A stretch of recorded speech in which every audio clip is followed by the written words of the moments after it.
WWE days.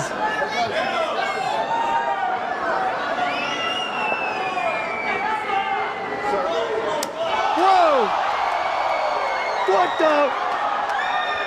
the women are shrieking in glee. They love it. The women love it. They love it when the men fight.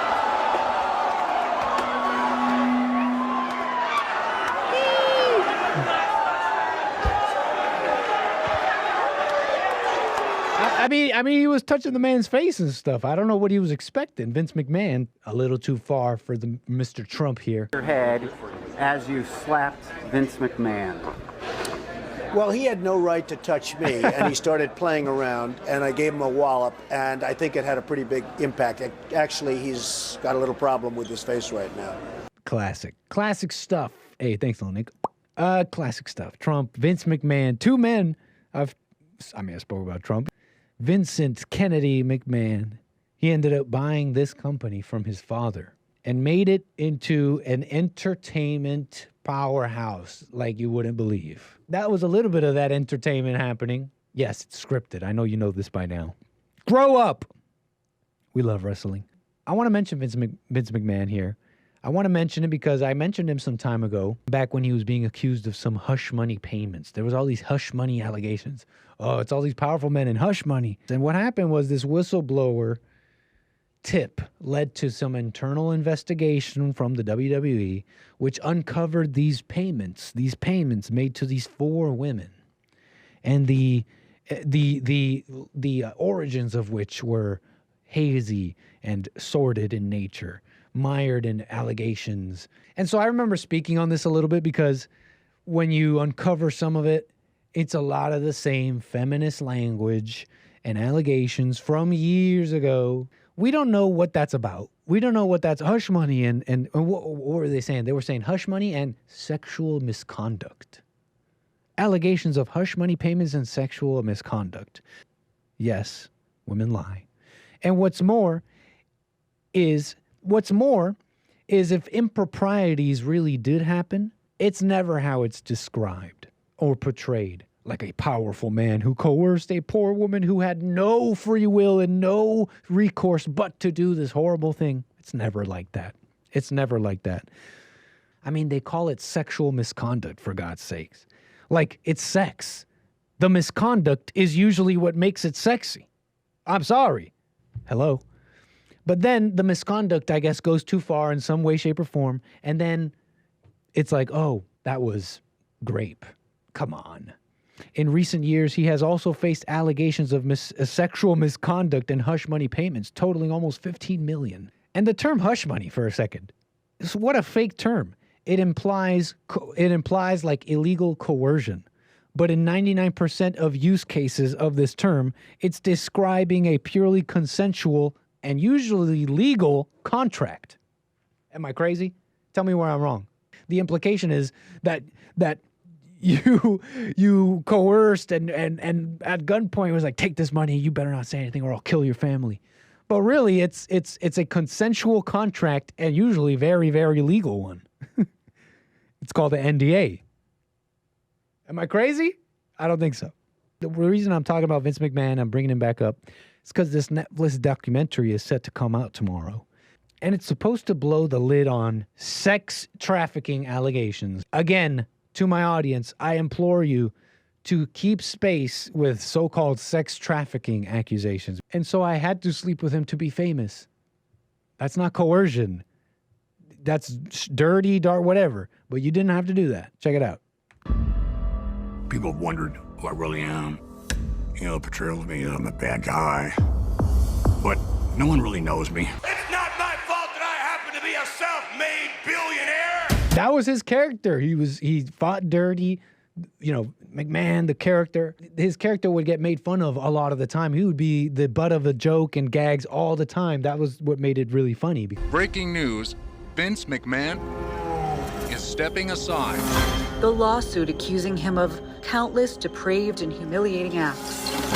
And it's like, you know what? When you're someone with that much money in an entertainment industry, it could very well be true, a lot of these nasty things. That's not what I'm talking about. I don't care about that. I don't care about that at all. I'm just dubious that all the people who were doing nasty around with him for decades and years, and all of a sudden they're like, ooh, he's nasty and evil, weren't just as nasty and evil right there with him. And and look at the vibe they put. Another dead wrestler, steroids. Yeah, welcome. You didn't know this? You didn't know bodybuilding, and you didn't know that whole fitness world? Steroids. Welcome. And you want to blame Vince McMahon for that? I accept no responsibility. He slaps it out. They're trying to portray him as evil, like so uncaring. Don't you care that your industry is killing these people that are taking steroids? That's not his fault. And the world picks a king. They pick a king and they party with him and they revel and they gorge on their thrills. And then when the dust settles and the excitement settles, they all devour each other, starting with the person they so-called love the most.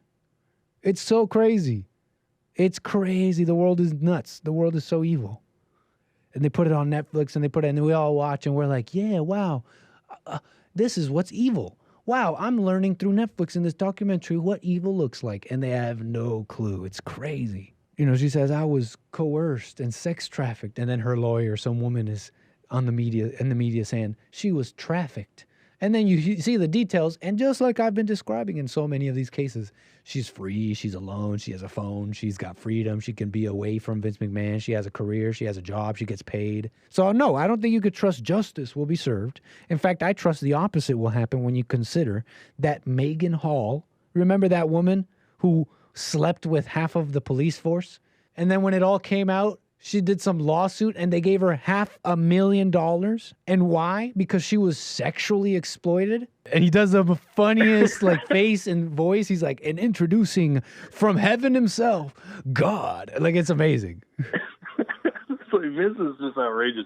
I don't want all those people, because I watched this guy's content for years. You know, I had respect for, or not had, but still do, his like acting ability. Why would that hearing that, and let's assume it's true for this hypothetical, why would that remove your respect that you had for this person before that moment? It would make me lose respect for him, like on a personal level, because I mean, it's like not, I don't go around like touting, rapists as great people. You know what I mean? I'm not going to do that. Hold on. Who's saying that when you respect someone, you're saying they're a great or a good person? That doesn't mean you respect. That's not respect. That's not showing someone respect. That's a lie, first of all. Call someone a good person or a great person, number one, is a lie. Number one's a good person. Yeah. And that's not where respect comes from. In fact, it's showing respect that despite seeing someone in their lowest and doing something horrible and sordid, that you wouldn't allow seeing something like that, even if true, you wouldn't allow that to affect the other things that you saw for yourself about a person that caused you to respect them in the first place. And that doesn't mean to justify or say it's okay to do X, Y, Z. You were about to say, what kind of person does X, Y, Z? Well, guess what, Mr. Pink? Literally everybody. No, you're right. And I think it's the definition of respect that we're talking about that comes in play. It's like that's not something I would do on, my, timeline. In my mind, that's not something I would do, but does that completely make them... How do I know? Yeah. I mean... how you know? That's an interesting question. When's the last time you lied?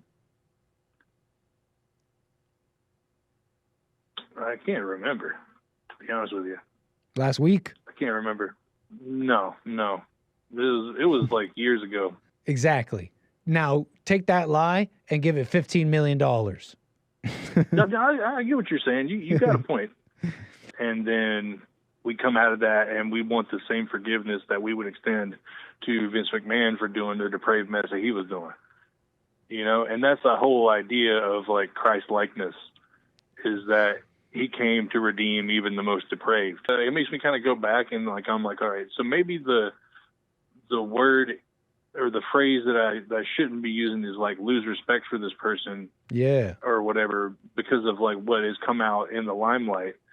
It's like so say Trump, for instance, did some of the things that he's getting accused of, whether he did or not.